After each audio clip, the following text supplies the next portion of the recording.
Okay, when you are approximating a definite integral, sometimes you are using a trapezoid. So let's remember, if I have the xy plane and I have some normal f of x function going on,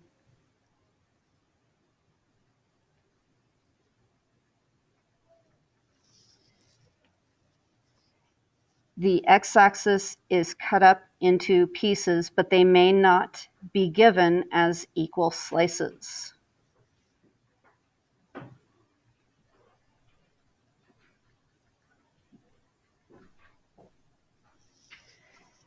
We create the trapezoids by drawing straight lines.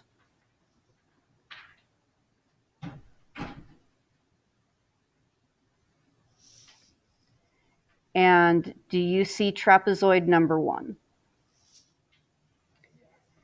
You've got base 1 and base 2, and they are f of a, and I'm going to call this x sub 1, and f of x sub 1. The height of the trapezoid is your change in x. What is the area formula of a trapezoid?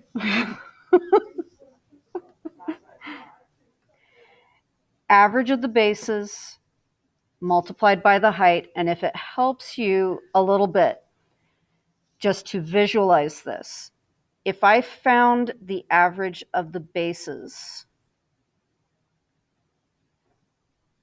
and made both bases be that average, I would get a rectangle. And the area of that rectangle is height times base. But with the trapezoid, I'm taking that height, which is my delta x, and then instead of base, it's average of the base.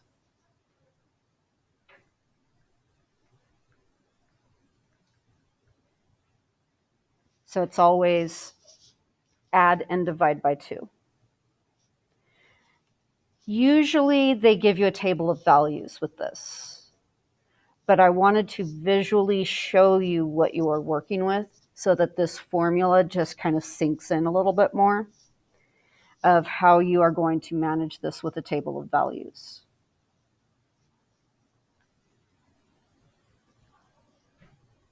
So just to kind of throw something out there real quick.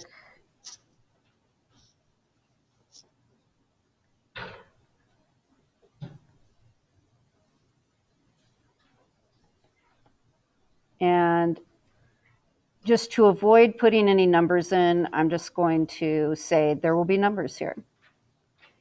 If you were asked to approximate this integral using trapezoids, you are going to one at a time go. My change in x is 2, but I'm going to put 3 minus 1 to emphasize it, times the average of the bases. So it's f1 plus f3 divided by 2. Then you go to the next bit, and maybe this is tiresome, but I realize I need to do this. So if I go from 3 to 8, my delta x is 5 this time.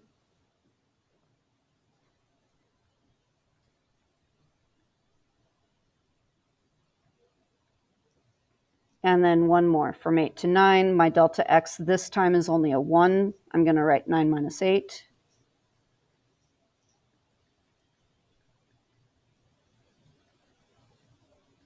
And a lot of people will have the 1/2 pulled completely outside of it all. That's fine. But there you go, trapezoids. Now, often you're given a table of value problem. When you get a table of value problem, a lot of the time, part A is literally you're just using slope to approximate the derivative of the function in the table. Part B is often approximate a definite integral with the information given, and then they'll tell you either using trapezoids or a left Riemann sum, a right Riemann sum, or a midpoint Riemann sum. The rectangular Riemann sums, pretty straightforward, but I knew I needed to go over that area formula for trapezoid.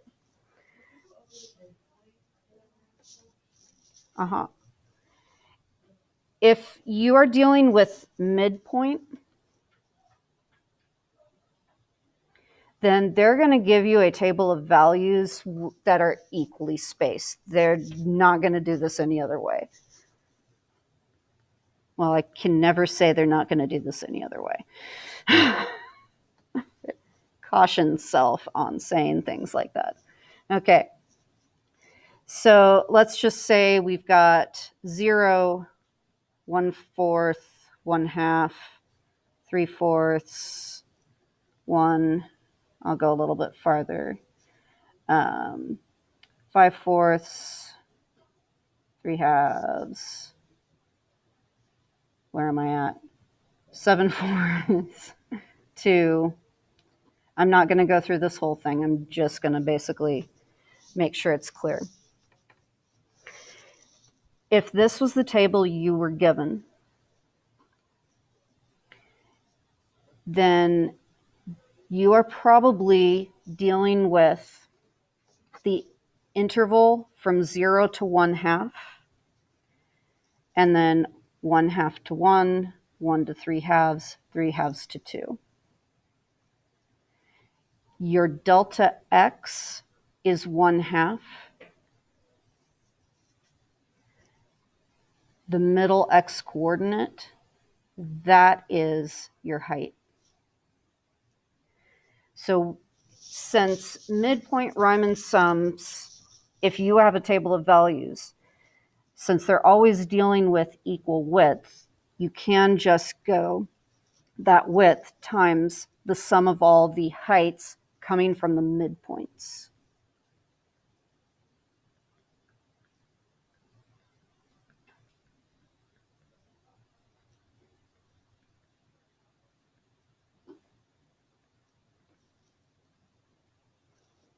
And that is basically how I would break down a table if I was dealing with a midpoint Riemann sum. And for me personally, because I know how my eyes will go back and forth between writing and looking at a problem, I will actually circle these numbers on the table and then start writing them so that I don't accidentally have my eye wander to the wrong number.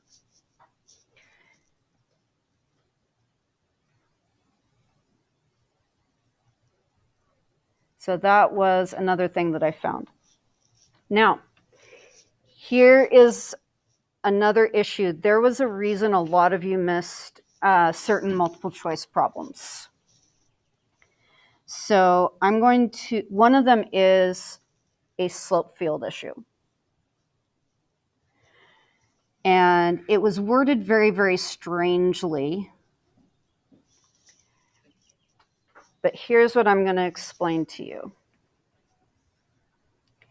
If you have dy over dx equaling, and I'm going to first say some function with respect to y, versus if your slope is equal to some function with respect to x, versus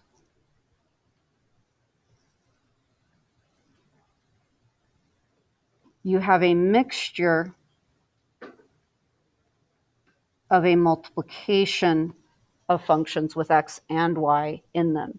It could be multiplication, it could be addition, just any kind of bringing together of these two.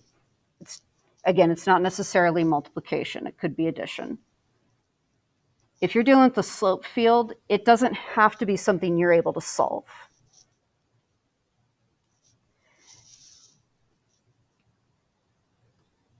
In this situation,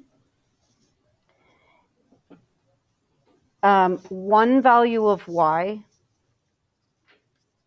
gives you one particular slope no matter what x is for that one particular y. So I want you to take a moment about what that means.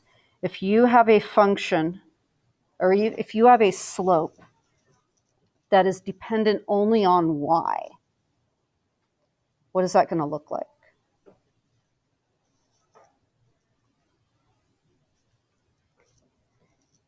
And a good example of that is the logistic slope field, which I think I do have that in this, but I'll show you in a moment. I'm just going to say it's very similar to the logistic slope field, because the logistic slope field is based on a population model that is only dependent upon the actual population, not time. Time causes it to go forward, but it's actually having its rate of change dependent upon just the population.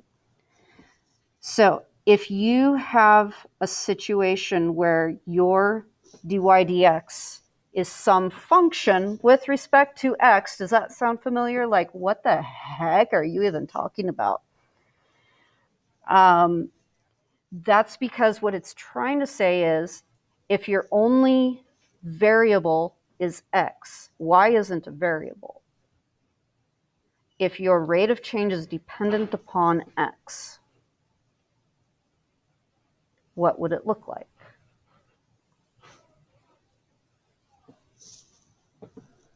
Each x has its own slope.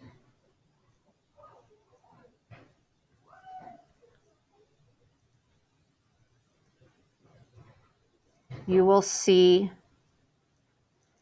the exact same slope for vertical columns, because the slope is dependent upon x only, not dependent on y. For the population model, let me find, not that direction. I'm not sure I actually put that slope field in here, so let me get that. That is in chapter,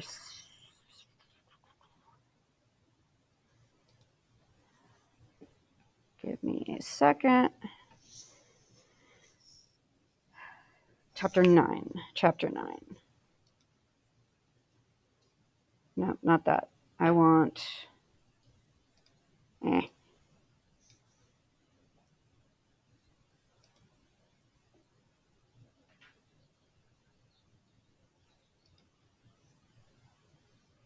No, oh yes, this is perfect. This is a slope field where both x and y variables are included in that equation.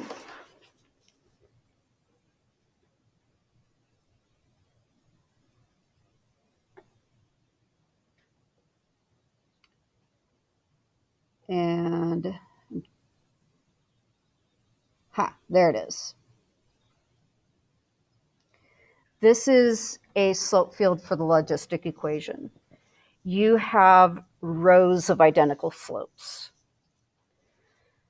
So if you're dealing with your dy dx is a function dependent only upon the y variable, you see rows of identical slopes. If your slope is dependent upon only the x variable, then you see columns of identical slopes. Yeah.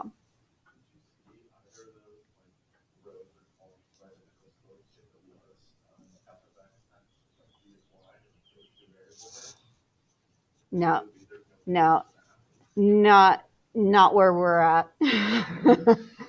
So your options are either it's a function solely with respect to x, solely with respect to y, and then you just have a third category of just about anything you could imagine. But that was actually what you needed to know for a particular problem that a lot of people didn't get. And it just is what it is. Have I gone over the logistic model? Okay. And I've gone over, I'm realizing that our time is getting limited.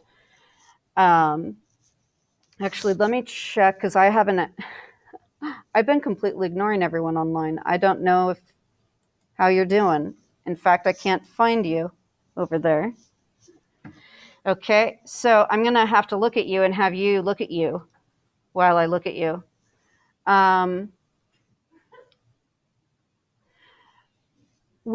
Okay, so people who took the test in person, I am in the middle of grading the last 4. You have back your both multiple choice and the calculator free response. I let you know that score through Google Classroom if you took it in person. For those of you who took it online, I'm waiting for everyone to finish before I tell you your results. So that's why I'm pushing people in to go take that. And then question, Max?